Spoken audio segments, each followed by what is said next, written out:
Hello everyone, this is Kundan Kumar. Welcome to learning sessions. तो आज इस लेक्चर में हम लोग calculation of interest and annuities के बारे में पढ़ने वाले हैं। हम डिटेल में देखेंगे इंटरेस्ट क्या होता है, एन्युटीज क्या होती हैं, इनको कैसे कैलकुलेट किया जाता है और इससे रिलेटेड जितने भी इंपॉर्टेंट कॉन्सेप्ट हैं उनको हम यहाँ पर क्वेश्चंस की फॉर्म में कवर करेंगे। तो फटाफट से टॉपिक को स्टार्ट करते हैं। तो सबसे पहले हम यहाँ पर इंटरेस्ट का मीनिंग समझते हैं कि इंटरेस्ट बेसिकली हमारे यहाँ पर क्या होता है। देखो, जब भी एक पर्सन दूसरे पर्सन को लोन देता है तो जो हमारा लेंडर होता है यानी कि जो यहाँ पर लोन दे रहा होता है वो लोन देने के बदले में एक फ़ी यहाँ पर जो है चार्ज करता है बोरोवर से, और इस फीस को ही हम यहाँ पर क्या कहते हैं, इंटरेस्ट कहते हैं। जैसे एग्जांपल के मान के चलो, यहाँ पर एक राम पर्सन है और यहाँ पर एक श्याम पर्सन है। ठीक है, तो राम पर्सन ने श्याम पर्सन को जो है यहाँ पर 50,000 रुपीज़ का लोन दिया 2 सालों के लिए। ठीक है, और कहा कि ये लोन देने के बदले में मैं आपसे जो है हर साल इसका 10% जो है वो फी लूँगा। तो राम जो है, जो हमारा यहाँ पे श्याम पर्सन है, वो हर साल इसका 10% जो है 5,000 रुपीज़ जो है राम को पे करता है। तो ये जो 5,000 रुपीज़ है ना, ये जो फीस है, इसी को हम यहाँ पर क्या कहते हैं, इंटरेस्ट कहते हैं। क्लियर है आपको? और जब भी हम कोई लोन लेते हैं, ठीक है, तो उस पर हमें इंटरेस्ट तो यहाँ पर पे करना ही पड़ता है। तो यहाँ पर आपको मीनिंग क्लियर हो गया होगा। फटाफट से इससे रिलेटेड जो इंपॉर्टेंट क्वेश्चंस है वो हम यहाँ पर देख लेते हैं। तो फर्स्ट क्वेश्चन यहाँ पर देखो क्या है, what is the definition of interest. इसमें से कौन सी ऐसी स्टेटमेंट है जो यहाँ पर इंटरेस्ट को अच्छे तरीके से डिफाइन कर रही है। पहला देखो, कहता है अमाउंट ऑफ मनी बोरोवर्ड और लैंड, यानी कि जो अमाउंट हम बोरो करते हैं या फिर हम लोन देते हैं उसे हम इंटरेस्ट कहते हैं। तो ये स्टेटमेंट हमारी गलत है। नेक्स्ट देखो, कहता है cost of borrowing of money and the return on investment. तो ये स्टेटमेंट जो है हमारी यहाँ पर करेक्टली डिफाइन करते हैं इंटरेस्ट को। कैसे? तो यहाँ पर देखो, हमारा जो एग्जांपल था उसमें 2 पर्सन इन्वॉल्व थे, राम और यहाँ पर श्याम। ठीक है, तो राम पर्सन ने 50,000 रुपये का लोन दिया किसे, यहाँ पर श्याम को 2 सालों के लिए। ठीक है, जिसके ऊपर 10% का यहाँ पर इंटरेस्ट जो है पे करना था, यानी कि 5,000 रुपये श्याम को हर साल यहाँ पर जो है राम को पे करना था। अब देखो, ये जो लोन दिया गया है वो क्या है, राम के लिए एक इन्वेस्टमेंट है। इसने अपने पैसे को जो है इन्वेस्टमेंट किया ताकि उसको रेगुलर बेसिस पे एक इनकम रिसीव हो। तो ये जो 5,000 रुपये राम के लिए क्या है, एक रिटर्न है जो कि हमारी यहाँ पर इन्वेस्टमेंट पे रिसीव हुई। दूसरा देखो, यहाँ पर क्या है, श्याम श्याम के लिए ये 5,000 रुपये क्या एक खर्चा है, एक यहाँ पर कॉस्ट है जो कि उसे इनकर कर पा रही है क्योंकि उसने लोन लिया है, फंड्स बोरो किया है। तो राम के लिए यहाँ पर क्या है, यहाँ पर कॉस्ट ऑफ बोरोइंग। तो दोनों ही चीज़ें हमारी यहाँ पर इंटरेस्ट होती है। तो ये स्टेटमेंट हमारी करेक्टली डिफाइन कर रही है इंटरेस्ट को।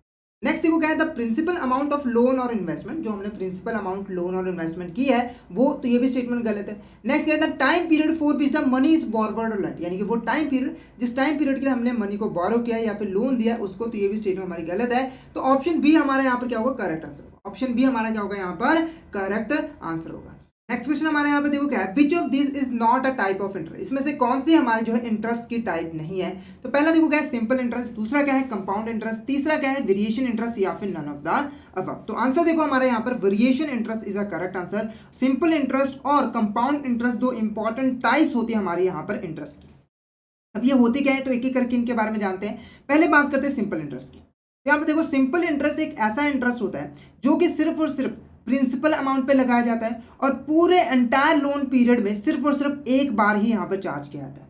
अब इसको एक एग्जांपल के साथ यहाँ पर समझते हैं।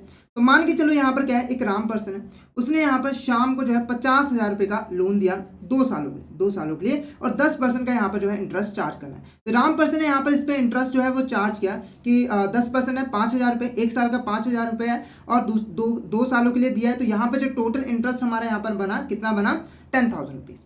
तो यहाँ पर आप देखोगे कि जो हमारा इंटरेस्ट चार्ज किया गया वो सिर्फ और जो प्रिंसिपल अमाउंट लोन ली गई थी ना, उसी के ऊपर चार्ज किया गया है, और पूरे के पूरे एंटायर लोन पीरियड यानी 2 साल के पीरियड में सिर्फ और सिर्फ एक बार ही यहाँ पर चार्ज किया है। तो इस तरह के इंटरेस्ट को हम यहाँ पर क्या कहते हैं, सिंपल इंटरेस्ट। यानी कि कोई भी जो इंटरेस्ट अक्रू हुआ है उसको हम कंसिडर नहीं करते इंटरेस्ट चार्ज करते वक्त, उसके ऊपर इंटरेस्ट चार्ज नहीं करते। नेक्स्ट देखो क्या है, कंपाउंड इंटरेस्ट। अब कंपाउंड इंटरेस्ट क्या होता है, तो कंपाउंड इंटरेस्ट एक ऐसा इंटरेस्ट होता है जो कि हमारे यहाँ पर प्रिंसिपल अमाउंट, जो भी हमारी प्रिंसिपल अमाउंट थी, प्लस जो भी इंटरेस्ट अक्रू हुआ है उस टाइम पीरियड तक जब हम इंटरेस्ट चार्ज करें, उन दोनों पर ही लगाया जाता है। और ये जो है एंटायर लोन पीरियड में एक से ज़्यादा बार जो है यहाँ पर चार्ज किया जाता है। तो इसको भी एक एग्जाम्पल के साथ समझेंगे। तो मान के चलो, राम है, श्याम है, ठीक है, तो 50,000 का यहाँ पर जो है लोन दिया है श्याम को 2 सालों के लिए। ठीक है, तो देखो जैसे ही फर्स्ट ईयर कंप्लीट होगा तो 10% का इंटरेस्ट रेट है, तो 5,000 रुपये यहाँ पर जो है इंटरेस्ट इसने चार्ज कर लिया। अब देखो, जो शाम को टोटल पैसा 1 साल के बाद राम को पे करना है वो कितना है, हमारा यहाँ पर 50,000 प्रिंसिपल अमाउंट प्लस हमारे यहाँ पर 5,000 जो ही हमारे इंटरेस्ट अक्रू हो गया। तो टोटल पैसा कितना हो गया यहाँ पर 50,000 रुपीज़। अब नेक्स्ट टाइम जब इंटरेस्ट चार्ज किया गया, नेक्स्ट टाइम जो इंटरेस्ट चार्ज किया गया वो यहाँ पर किस अमाउंट पे चार्ज किया गया, 55,000 पे। तो इसका 10% हमारा कितना बना यहाँ पर 5500। तो आप इसमें एक चीज नोटिस करोगे कि इसमें जो है 5,000 जो इंटरेस्ट है वो हमारे प्रिंसिपल अमाउंट पे, और जो बाकी का 500 हमारा इंटरेस्ट है वो किसके ऊपर है, इंटरेस्ट के ऊपर चार्ज किया गया है, जो कि इंटरेस्ट चार्ज करने समय जो है अक्रू हो चुका था, शाम को पे करना था राम को। तो यहां पर आप देख सकते हो कि जो हमारा कंपाउंड इंटरेस्ट है वो प्रिंसिपल अमाउंट पे तो लग ही रहा है, साथ के साथ जो इंटरेस्ट अक्रू हो चुका होता है उस टाइम तक उसके ऊपर भी यहां पर जो है लग रहा है। क्लियर है। और ये जो है पूरे एंटायर लोन पीरियड में जो है एक से ज्यादा बार जो है वो लगता है, चार्ज किया है। तो यहां पर आप देख सकते हो कि जो इंटरेस्ट है, जो राम पर्सन है उसने यहाँ पर 2 बारी, फर्स्ट ईयर और सेकंड ईयर यहाँ पर चार्ज किया था। तो इस तरह के इंटरेस्ट को हम यहाँ पर क्या कहते हैं, कंपाउंड इंटरेस्ट। क्लियर है। तो आई होप आपको ये दोनों टाइप जो है वो क्लियर हो गए होंगे। नेक्स्ट क्वेश्चन यहाँ पर देखो क्या है, which of the statement accurately define simple interest. इसमें से कौन सी स्टेटमेंट जो है वो एक्यूरेटली सिंपल इंटरेस्ट को डिफाइन करती है। पहला देखो क्या है, it is calculated only once into the entire loan period of loan, यानी कि पूरे लोन पीरियड में सिर्फ और सिर्फ ये एक बार ही चार्ज किया। तो ये स्टेटमेंट बिल्कुल अच्छे से डिफाइन कर रही है। नेक्स्ट क्या है, the interest is calculated on the principal amount only, सिर्फ और सिर्फ प्रिंसिपल अमाउंट पे ही इंटरेस्ट चार्ज किया जाता है। तो ये भी स्टेटमेंट प्रॉपर्ली डिफाइन करी है। नेक्स्ट क्या है, simple interest is always lower than the compound. जो हमारा सिंपल इंटरेस्ट होता है वो हमेशा कंपाउंड इंटरेस्ट से कम होता है। ठीक है। तो ये भी स्टेटमेंट हमारी यहाँ पर करेक्ट है, ये एक्यूरेटली डिफाइन करें। अब ऐसा क्यों होता है, सिंपल इंटरेस्ट हमेशा कंपाउंड इंटरेस्ट से कम क्यों होता है, तो इसकी वजह ऑलरेडी मैंने आपको बता दिया है कि सिंपल इंटरेस्ट सिर्फ और सिर्फ प्रिंसिपल अमाउंट पे चार्ज किया जाता है, और जो कंपाउंड इंटरेस्ट है वो यहाँ पर प्रिंसिपल पे तो चार्ज किया ही जाता है, साथ के साथ जो इंटरेस्ट अक्रू होता है उसके ऊपर भी यहाँ पर चार्ज किया जाता है। इसीलिए कंपाउंड इंटरेस्ट का जो अमाउंट है वो ज्यादा होता है। क्लियर है। तो ऑल ऑफ द अबव हमारा यहाँ पर क्या होगा, करेक्ट आंसर होगा। All of the above is a correct answer. Next देखो क्या है, what is the formula for calculating simple interest. Simple interest को कैलकुलेट करने का हमारा फॉर्मूला यहाँ पर क्या होता है। पहले देखो क्या है, simple interest is equal to principal into rate into time, या फिर simple interest is equal to principal plus rate plus time, या फिर simple interest is equal to principal divided by rate plus divided by time, या फिर principal minus rate minus. ठीक है। तो यहां पर आंसर बता दूं, option A is a correct answer. Option A is a correct answer. तो हमारा जो फॉर्मूला बना सिंपल इंटरेस्ट को कैलकुलेट करने का वो हमारा क्या बना है, यहाँ पर प्रिंसिपल को रेट के साथ मल्टीप्लाई करना है और टाइम के साथ यहाँ पर मल्टीप्लाई करना है, तो हमारा सिंपल इंटरेस्ट जो है कैलकुलेट हो जाएगा। तो यहाँ पर देखो हमारा प्रैक्टिकल क्वेश्चन हम देखते हैं। यहाँ पर देखो जो प्रिंसिपल अमाउंट है वो कितनी है हमारी 10 लाख रुपए की, और जो रेट ऑफ इंटरेस्ट है वो क्या है 6% पर एनम है, टाइम पीरियड जो है 3 साल का है, हमें सिंपल इंटरेस्ट कैलकुलेट करना है। तो सबसे पहले यहाँ पर फॉर्मूला लिख देता हूँ सिंपल इंटरेस्ट कैलकुलेट करने का, कि इसका फॉर्मूला हमारा यहाँ पर क्या होता है। तो यहाँ पर देखो principal amount into rate into time, ये हमारा यहाँ पर फॉर्मूला होता है सिंपल इंटरेस्ट को कैलकुलेट करने का। तो यहाँ पर देखो प्रिंसिपल अमाउंट हमारी यहाँ पर कितनी है, 10 लाख रुपए की है। रेट हमारे यहाँ पर कितना है 6% है, तो इसको परसेंटेज से 100 से हम यहाँ पर डिवाइड कर देंगे, इनटू हमारे यहाँ पर 3 साल। ठीक है। तो फटाफट से इसको हम यहाँ पर सॉल्व कर लेते हैं। तो यहाँ पर जो हमारा आंसर आएगा 10 lakh into 6 into 3 divided by 100, तो ये हमारा कितना आ रहा है यहाँ पर 1,80,000। तो देख सकते हो कि आप कितनी आसानी से यहाँ पर जो है सिंपल इंटरेस्ट कैलकुलेट कर सकते हो। तो नाम भी सिंपल है और इसको कैलकुलेट करने का जो मेथड है वो भी यहाँ पर जो है बहुत ज़्यादा सिंपल है। नेक्स्ट देखो यहाँ पर क्या है, a person purchases a car by obtaining a loan on simple interest. The car cost is 15 lakh rupees. The interest rate on the loan is 10% per annum. If the loan is paid back after 2 years, calculate the simple interest. ठीक है। तो सबसे पहले यहाँ पे देखो car की cost कितने 15 लाख रुपए, यानी कि इस पर्सन ने कार को खरीदने के लिए 15 लाख रुपए का लोन लिया है। ठीक है। उसके ऊपर जो इंटरेस्ट पे करने वाला है वो कितना है 10% का, और जो लोन है वो 2 साल के लिए 2 सालों के लिए लिया गया है। तो यहाँ पर हमें सिंपल इंटरेस्ट कैलकुलेट करना है। तो फॉर्मूला हमारा देखो क्या है, principal into rate into time, ये हमारा फॉर्मूला है। तो यहां पर देखो प्रिंसिपल अमाउंट कितनी है 15 लाख रुपए की, रेट हमारा कितना 10% डिवाइडेड बाय 100, इनटू टाइम हमारा कितना 2। तो इसको हम सॉल्व कर लेते हैं। 15 lakh into 10 into 2 divided by 100, तो ये हमारा कितना आ रहा है यहाँ पर 3 लाख रुपए। तो जो हमारा जो सिंपल इंटरेस्ट है वो कितना कैलकुलेट हो रहा है, हमारा 3 लाख रुपए जो है कैलकुलेट हो रहा है। तो ऑप्शन डी हमारा यहाँ पर क्या है, करेक्ट आंसर। ऑप्शन डी हमारा यहाँ पर करेक्ट आंसर है। नेक्स्ट क्वेश्चन देखो क्या है, which of this statement is correct regarding compound interest. इसमें से कौन सी हमारी जो स्टेटमेंट है वो करेक्ट है रिगार्डिंग द कंपाउंड इंटरेस्ट। पहला देखो क्या है, compound interest is calculated periodically such as annually and semi annually, यानी कि ये पीरियड वाइज जो है कैलकुलेट किया जाता है, चाहे वो सेमी एनुअली हो, 6 महीनों में कैलकुलेट किया जाने वाला हो, या फिर पर ईयर भी हो, क्वार्टरली बेसिस पे भी हो सकता है। तो ये स्टेटमेंट बिल्कुल करेक्ट है। नेक्स्ट है, compound interest is calculated on the principal and accumulated. जो हमारा कंपाउंड इंटरेस्ट है वो प्रिंसिपल के साथ साथ जो उस टाइम तक जो भी इंटरेस्ट अक्रू हुआ होता है उन दोनों पे चार्ज किया जाता है। तो ये भी स्टेटमेंट हमारी करेक्ट है। नेक्स्ट क्या है, compound interest is always higher than the simple interest. तो ये भी स्टेटमेंट हमारी यहाँ पर क्या है, करेक्ट है। ये ऑलरेडी मैंने एक्सप्लेन किया है। तो ऑल ऑफ द अबव हमारा यहाँ पर क्या होगा, करेक्ट आंसर होगा। All of the above is the correct answer. Next question यहाँ पर देखो क्या है, which of the following statement is true about the compounding period. इसमें से कौन सी स्टेटमेंट जो है वो हमारी ट्रू है रिगार्डिंग द कंपाउंडिंग पीरियड। तो सबसे पहले कंपाउंडिंग पीरियड का यहाँ पर मतलब समझ लेते हैं कि ये बेसिकली होता क्या है। तो यहाँ पर देखो, कंपाउंडिंग पीरियड सिंपली अगर मीनिंग बताऊं, वो फ्रीक्वेंसी होती है जिस फ्रीक्वेंसी पर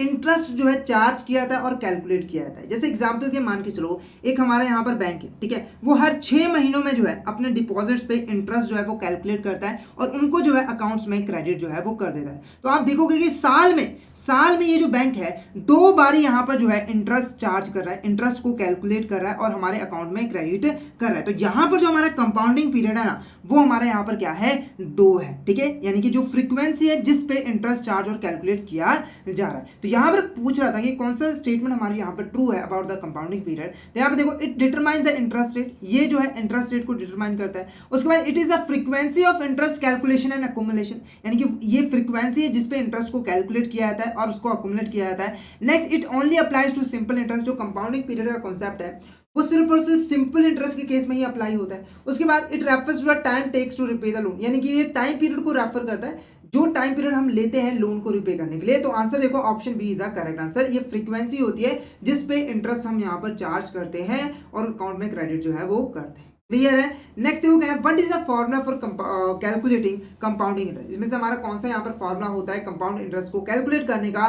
देखो यहाँ पर ऑप्शन ए है, बी है, या फिर सी है, या डी है। तो आंसर देखो, option A is the correct answer. A is equal to P 1 + r divided by n की पावर n t। ये हमारा फॉर्मूला होता है कंपाउंडिंग इंटरेस्ट को कैलकुलेट करने का। अब इसमें जो हमारी यहाँ पर टर्म्स है उसके बारे में हम यहाँ पर जान लेते हैं। सबसे पहले देखो, यहाँ पर जो ए है ये डिनोट करता है अक्यूमुलेटेड अमाउंट, यानी कि टोटल अमाउंट जो है यहाँ पर हमें पे करनी है बैंक को। अगर हमने किसी भी केस में यहाँ पर लोन लिया, मान के चलो राम है, ठीक है, उसने यहाँ पर जो है बैंक से 10,000 रुपये का लोन लिया था जिसके ऊपर उसने 1,000 रुपये का इंटरेस्ट यहाँ पर पे करना है। तो टोटल अमाउंट बैंक को कितनी पे करनी है, 11,000 रुपीज। ये हमारे यहाँ पर क्या है, अक्यूमुलेटेड अमाउंट जो कि पे करना है। तो ए इसी को डिनोट करता है। नेक्स्ट देखो क्या है, पी है हमारा, ये क्या है, प्रिंसिपल अमाउंट जो कि हमने यहाँ पर लोन ली थी, यानी कि 10,000 क्या था, यहाँ पर राम ने लोन लिया था। तो ये हमारा क्या है, पी है। उसके बाद देखो 1 + r क्या है हमारी यहाँ पर जो इंटरेस्ट रेट है, डिवाइडेड बाय n क्या है हमारा कंपाउंडिंग पीरियड, यानी कि कितनी बार इंटरेस्ट जो है वो चार्ज किया जा रहा है। उसके बाद देखो n t है, n हमारा कंपाउंडिंग पीरियड है और t क्या है, टाइम पीरियड जिसके लिए हमने यहाँ पर लोन जो है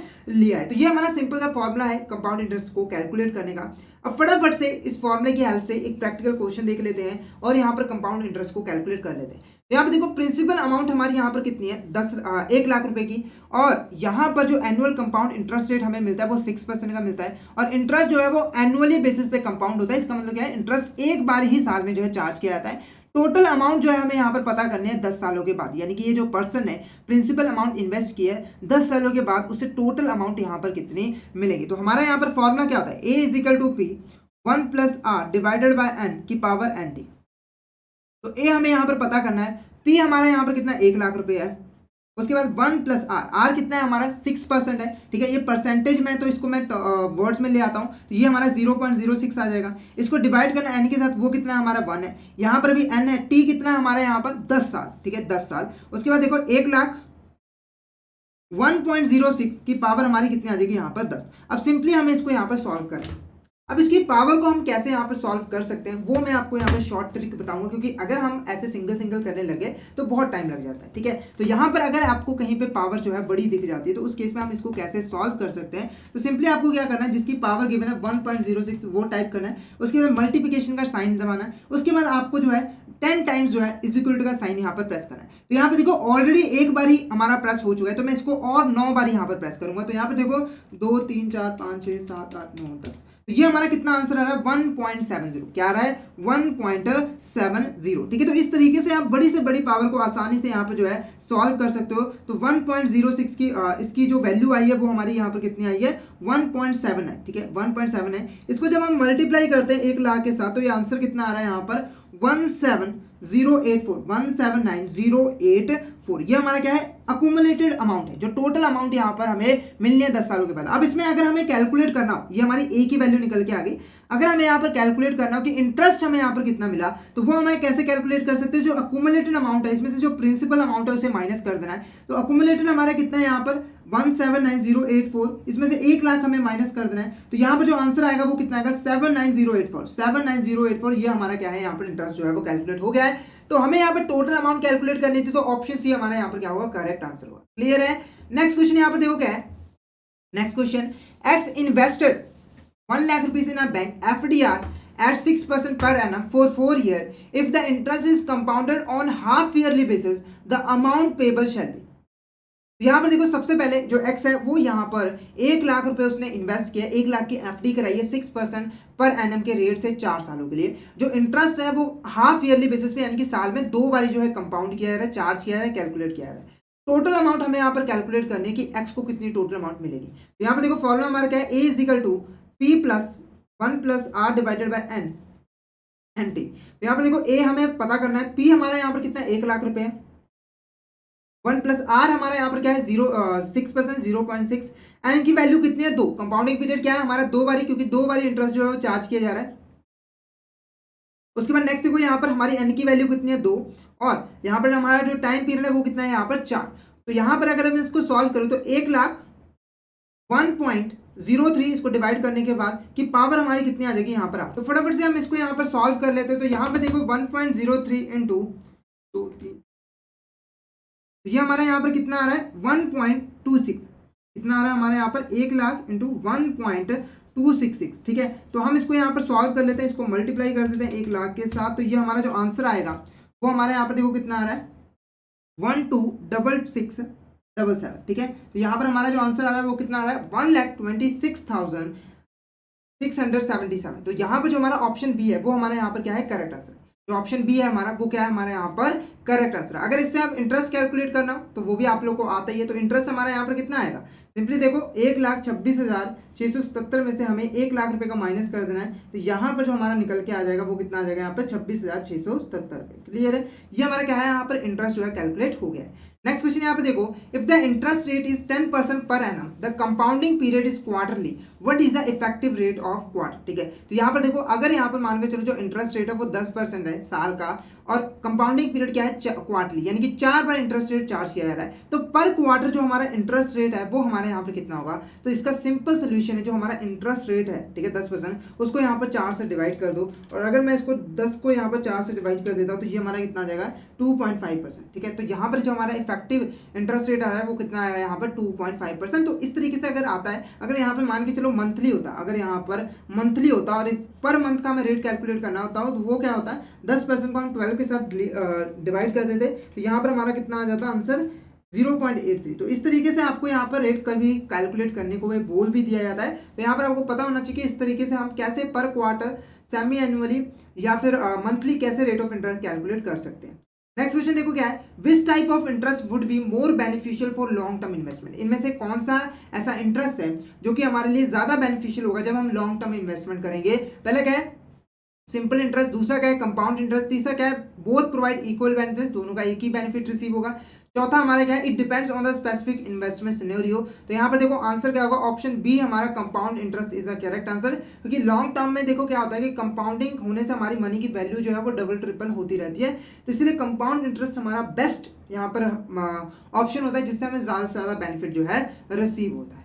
क्लियर है। नेक्स्ट देखो क्या है, dash is used to estimate the number of year it takes for your money to double with yearly compounding. ठीक है, तो यहाँ पर सिंपली पूछ रहा है कि यहाँ पर कौन सा ऐसा रूल है जिसकी हेल्प से हम ये जान पाते हैं कि अगर हमने कोई पैसा इन्वेस्ट किया और उसके ऊपर ईयरली कंपाउंडिंग इंटरेस्ट चार्ज किया रहा है तो हमारा पैसा कितने सालों में डबल हो जाएगा।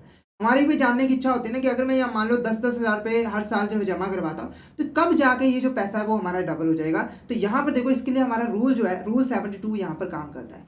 इसके लिए रूल 72 क्या कहता है, सिंपली देखो 72 को आपको डिवाइड कर देना है जो भी आपको इंटरेस्ट रेट मिल रहा है, और जो भी अमाउंट आएगी वो आपका यहाँ पर साल होगा जिसमें आपका पैसा जो है डबल हो जाएगा। मान के चलो जो इंटरेस्ट रेट है वो मुझे 6% मिल रहा है, तो यहाँ पर देखो डिवाइड करने के बाद हमारा आंसर क्या आएगा, 12 साल, यानी कि आपका जो पैसा है ना वो 12 साल के अंडर अंडर जो है यहाँ पर डबल हो जाएगा। अगर इसका ऑपोजिट कर दूँ, आपको 12% इंटरेस्ट मिल रहा है, तो यहाँ पर हमारा आंसर कितना आ जाएगा, 6%। तो यहाँ पर आपको जो आपका जो पैसा होगा वो 6 सालों के अंदर अंदर में जो है डबल हो जाएगा। क्लियर है? हालांकि ये रूल सिर्फ और सिर्फ जो ईयरली कंपाउंडिंग होता है उसी के ऊपर लागू जो है होता है। नेक्स्ट देखो क्या है, what is the characteristics of a fix interest. इसमें से कौन सा ऐसा कैरेक्टरिस्टिक्स है जो कि हमारा फिक्स इंटरेस्ट का होता है। तो सबसे पहले फिक्स इंटरेस्ट का यहाँ पर मीनिंग समझा दूं। फिक्स इंटरेस्ट क्या होता है, यहाँ पे देखो फिक्स इंटरेस्ट रेट एक ऐसा इंटरेस्ट रेट होता है जो कि एंटायर लोन पीरियड में फिक्स रहता है। यानी कि अगर आप फिक्स इंटरेस्ट पे कोई लोन लेते हो या फिर आप इन्वेस्टमेंट करते हो तो एंटायर लोन पीरियड में आपको एक ही इंटरेस्ट रेट पे या फिर आपको रिसीव होता है। जैसे एग्जांपल के लिए आपको मान के चलो आपने यहाँ पर होम लोन लिया जिसके ऊपर 10% आपको जो है इंटरेस्ट पे करना है और 10 सालों के लिए पे करना है, ठीक है। तो अगर ये जो इंटरेस्ट है आपको 10 सालों तक अगर आप 10% ही यहाँ पर जो है पे करते हो तो ये जो इंटरेस्ट रेट है वो हमारे यहाँ पर क्या कहलाएगा, फिक्स इंटरेस्ट, जो कि एंटायर लोन पीरियड में फिक्स रहा है, चेंज नहीं हुआ है। लेकिन मार्केट में जो फ्लक्चुएशंस आते हैं, जो अप डाउन आती है, उनका इसके ऊपर कोई भी इंपैक्ट जो है वो नहीं पड़ता है। तो यहाँ पर देखो क्वेश्चन पूछ रहा था कौन सा हमारे यहाँ पर कैरेक्टरिस्टिक्स होता है फिक्स इंटरेस्ट का।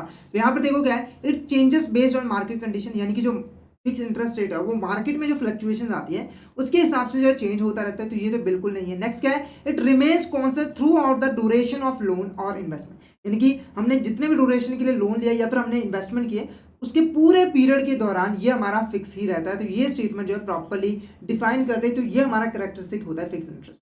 Next it is tied to underlying benchmark और रेफरेंस रेट, यानी कि ये जो एक बेंचमार्क रेफरेंस रेट के साथ जो है रिलेटेड होती है और इसके हिसाब से भी बढ़ती कम होती रहती है। तो ये भी हमारा फीचर नहीं होता है। Next it fluctuate with change in the economy, यानी कि इकोनॉमी जो चेंज आता है उसकी वजह से ये भी जो है हमारा चेंज हो जाता है। तो ये भी हमारी कैरेक्टरिस्टिक नहीं है। तो ऑप्शन बी हमारा यहाँ पर क्या है, करेक्ट आंसर है।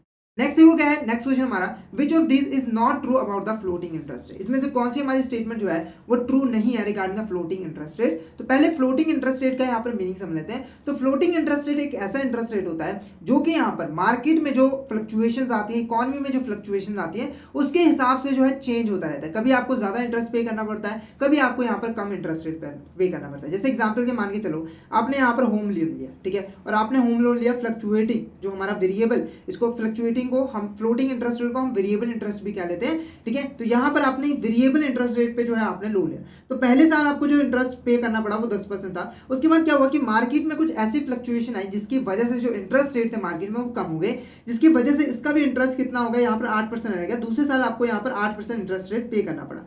उसके बाद क्या हुआ कि तीसरे साल कुछ ऐसी फ्लक्चुएशन है जिसकी वजह से इंटरेस्ट रेट बढ़ गया, तो आपका इंटरेस्ट रेट भी बढ़ गया। तो इस तरह के इंटरेस्ट रेट को हम यहाँ पर क्या कहते हैं, फ्लोटिंग इंटरेस्ट रेट। तो ये पूछ रहा था कौन सी स्टेटमेंट हमारे यहाँ पर ट्रू नहीं है regarding the floating interest rate. तो यहाँ पर देखो it changes based on the market condition. तो ये स्टेटमेंट हमारी बिल्कुल करेक्ट है। मार्केट में जो कंडीशंस आती है उसके हिसाब से ये चेंज होता रहता है। उसके बाद देखोगा it remains constant throughout the duration of loan, यानी कि हमने जितने भी पीरियड के लिए लोन लिया तब तक ये कांस्टेंट रहती है। तो ये स्टेटमेंट हमारी यहाँ पर गलत है क्योंकि ये चेंज होती रहती है। Next it is tied to underlying benchmark और रेफरेंस रेट। ये जो है बेंचमार्क और रेफरेंस रेट के साथ जो है टाई रहती है। अब ये बेंचमार्क और रेफरेंस रेट क्या होता है, तो यहाँ पर देखो जनरली जो हमारे देश में जो वेरिएबल इंटरेस्ट रेट है वो कितना होगा, वो डिपेंड करता है इस बेंचमार्क और रेफरेंस रेट में। जैसे एग्जांपल के देखो इंडिया जो बेंचमार्क रेट है वो क्या होता है, माइबोर, ठीक है, जिसका पूरा नाम क्या था, Mumbai inter bank offer rate. अब ये होता क्या है, ये वो रेट होता है जिसपे जनरली हमारे देश के अंदर जितनी भी कमर्शियल बैंक्स होती है वो एक दूसरे के साथ जो है यहाँ पर ट्रांजेक्शन करती है, लोन देती है, लोन वगैरह लेती है। तो मार्केट में कितना इंटरेस्ट रेट होगा वेरिएबल, वो डिपेंड करता है माइबोर के ऊपर। माइबोर जितना कम या ज्यादा होगा वेरिएबल इंटरेस्ट रेट भी उतना ही कम या ज्यादा होगा। मान के चलो जो माइबोर है वो यहाँ पर 8% है। उसके बाद जो हमारा बैंक है उसने जो भी रिस्क ले रही है उसका रिवॉर्ड लेने के लिए वो जो है 2% ऐड कर रही है। तो यहाँ पर जो हमारा परसेंटेज बन रही है वो कितना बन रही है, 10% की। वेरिएबल इंटरेस्ट कितना, 10%। उसके बाद नेक्स्ट देखो क्या है, हमारा जो माइबोर है वो कम हो गया, 7% हो गया। तो हमारा जो प्रीमियम था, रिस्क प्रीमियम था, वो तो 2% है। तो यहाँ पर जो वेरिएबल इंटरेस्ट डिसाइड हो रहा है वो कितना हो रहा है, 9%। एंड ऐसे ही हमारे जो यहाँ पर रेफरेंस रेट होता है, बेंचमार्क रेट होते हैं, इनकी वजह से ही वेरिएबल इंटरेस्ट रेट चेंज होता है, कम या ज्यादा जो है होता है। तो यहाँ पर देखो बोला गया था कि कौन सी स्टेटमेंट ट्रू नहीं है, तो ऑप्शन बी हमारा करेक्ट आंसर है। ये स्टेटमेंट जो है ट्रू नहीं है। नेक्स्ट क्वेश्चन देखो क्या है, which of these following the an example of reference rate for a floating interest rate. तो हमने देखा था कि जो फ्लोटिंग इंटरेस्ट रेट है वो यहाँ पर एक बेंचमार्क रेट पे जो है डिपेंड करता है। तो इसमें से कौन सी हमारी एग्जांपल है एक बेंचमार्क रेट और रेफरेंस रेट की। पहले क्या, बोरोवर्स क्रेडिट स्कोर, यानी कि बोरोवर का क्रेडिट स्कोर कितना है, लोन अमाउंट जितना लिया गया है उसके ऊपर, या फिर इन्फ्लेशन रेट जो चल रहा है उसके ऊपर, या फिर लाइबोर। तो यहाँ पर आंसर क्या होगा, option D LIBOR is a correct. ठीक है, तो लाइबोर देखो क्या होता है, जैसे माइबोर इंडिया में यूज किया जाता है रेफरेंस रेट के तरीके से, जो लाइबोर है वो इंटरनेशनल लेवल पे जो है एक बेंचमार्क और रेफरेंस रेट के तरीके से काम करता है। और दुनिया भर के देश जो है, दुनिया भर के जो देश हैं वो इसी रेट के बिहाफ पर जो है अपने सिक्योरिटीज पे जो इंटरेस्ट पे करना है, लोन पे जो इंटरेस्ट पे करना है, उसको यहाँ पर डिसाइड जो है वो करते हैं। तो option D is the correct answer. Next देखो क्या है, dash refers to the scenario where the interest is subscribed from the principal amount of loan and the remaining net amount is disbursed to the borrower. यानी कि एक ऐसा system, एक ऐसा scenario जिसके अंदर जब भी कोई बैंक यहाँ पर लोन देता है बोरोवर को, तो उसका जो इंटरेस्ट बनता है वो पहले ही डिडक्ट कर लेता है और बाकी जो रिमेनिंग की अमाउंट है वो यहाँ पर पे कर देती है। जैसे एग्जांपल के मान के चलो, एक पर्सन आया बैंक के पास, ठीक है, उससे यहाँ पर 50,000 रुपये का लोन लेना है, ठीक है, और बैंक ने ये जो लोन था वो 2 सालों के लिए था और बैंक इसके ऊपर 10% का सिंपल इंटरेस्ट जो है चार्ज करती है। तो बैंक ने यहाँ पर इसका इंटरेस्ट रेट कैलकुलेट किया, 2 सालों का इंटरेस्ट रेट हमारे यहाँ पर कितना बना, 10,000 रुपये। तो बैंक ने क्या किया, ये जो 50,000 रुपये है ना, इसमें से 10,000 रुपये यहाँ पर डिडक्ट कर लिया और बाकी के जो 40,000 रुपीज़ है वो यहाँ पर बोरोवर को जो है यहाँ पर पे कर दिया। तो इस सिस्टम को हम यहाँ पर क्या कहते हैं, पहला फ्रंट एंड इंटरेस्ट और दूसरा यहाँ पर मिडिल एंड इंटरेस्ट या फिर बैक एंड इंटरेस्ट। तो ऑल ऑफ द अबव, तो या फिर ऑल ऑफ द अबव। तो आंसर देखो हमारा ऑप्शन है front end interest is a correct answer. ये हमारा करेक्ट, ये हमारा यही हमारा सिस्टम होता है जिसके अंदर जो है बैंक इंटरेस्ट पहले काट लेता है और बाकी के अमाउंट जो है डिसबर्स कर सकता है। अगर एक बेस्ट एग्जांपल मैं यहाँ पर दूं तो बिल डिस्काउंटिंग, ठीक है, तो बिल डिस्काउंटिंग के अंदर जो बैंक है वो क्या करता है, बिजनेसेस को उनके जो बिल्स रिसीवेबल्स होते हैं उनके अगेंस्ट जो है यहाँ पर लोन देता है। ठीक है, तो वो जब लोन देता है तो वो क्या करता है कि जो भी बिल की अमाउंट होती है, जैसे कि मान लो यहाँ पर 50,000 की बिल की अमाउंट है, तो बैंक क्या करता है उसकी जो चार्जेस होते हैं वो पहले डिडक्ट कर लेता है और बाकी के जो अमाउंट होते हैं वो यहाँ पर पे कर देता है। तो ये हमारा एक फ्रंट एंड इंटरेस्ट को जो है रेफर कर रहा है, उसकी एक बेस्ट एग्जांपल है। क्लियर है। उसके बाद नेक्स्ट को एक हमारा यहाँ पर बैक एंड इंटरेस्ट रेट का सिस्टम भी यहाँ पर जो है होता है। इसमें क्या होता है, जो हमारी बैंक होती है वो सारा का सारा जो लोन अमाउंट है वो यहाँ पर बोरोवर को दे देती है और बाद में पीरियोडिकल बेसिस पे जो है उससे इंटरेस्ट कलेक्ट करती है। जैसे मान के चलो 50,000 रुपये यहाँ पर जो है लोन लेने आया ए पर्सन बैंक के पास, तो बैंक ने क्या किया, 50,000 रुपये जो है ए को यहाँ पर लोन दे दिया और जैसे जैसे टाइम बीता पीरियड बाद जो है वो उसके ऊपर इंटरेस्ट जो है वो कलेक्ट करने लग गया। जैसे कि 1 साल के बाद 10% 5,000 रुपये यहाँ पर कलेक्ट कर लिया। तो ऐसे सिस्टम को हम यहाँ पर क्या कहते हैं, बैक एंड इंटरेस्ट रेट। क्या कहते हैं, back end interest rate. Next देखो क्या है, which of the following accurately describe back end interest. इसमें से कौन सी हमारी स्टेटमेंट जो है वो एक्यूरेटली डिफाइन करिए बैक एंड इंटरेस्ट रेट को।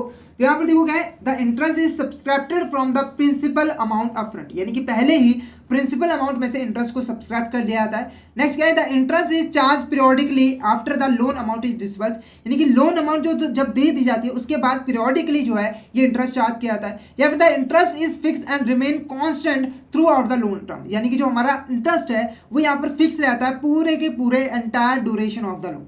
नेक्स्ट है, interest is calculated based on the borrower credit score. तो यहाँ पर देखो answer option B, the interest is charged periodically after the loan amount is disbursed is the correct answer. ये properly define करा है back end interest को।